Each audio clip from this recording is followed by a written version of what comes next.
Tim Traffic Accident Analysis Direktorat Lalu Lintas Polda Aceh melakukan olah tempat kejadian perkara di lokasi kecelakaan beruntun yang menewaskan 5 orang pada Rabu 1 Januari 2025. Dirlantas Polda Aceh Kombes Pol Muhammad Iqbal Al-Qudusi mengatakan, dalam melakukan olah TKP, tim akan mencari tahu dan memastikan fakta penyebab kecelakaan lalu lintas yang melibatkan satu unit truk tronton, Hi-Ace, dan sepeda motor tersebut. Tim akan menganalisis mulai dari faktor jalan, cuaca, dan sebagainya.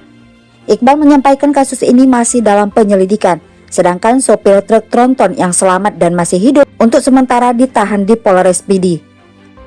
Direktur Lantas Polda Aceh mengimbau kepada masyarakat untuk lebih berhati-hati saat berkendara, terutama ketika melalui jalur di kawasan Jalan Sare Aceh Besar sampai ke Pidi. Sebab itu merupakan jalur yang sering terjadi laka lantas. Sehubungan dengan itu, 5 jenazah korban telah diantar ke masing-masing kediaman dengan dikawal Satuan Patroli Jalan Raya Ditlantas Polda Aceh. Masing-masing 2 korban berasal dari Aceh Tengah serta Pidi Jaya, serta 1 dari Aceh Tenggara. Sebelumnya diberitakan 5 warga meninggal dunia dan 6 mengalami luka ringan dalam insiden kecelakaan lalu lintas yang terjadi di Gampung Simpang Dutung, Kecamatan Muara 3 Pidi pada Selasa 31 Desember 2024 sekitar pukul 16 waktu Indonesia Barat.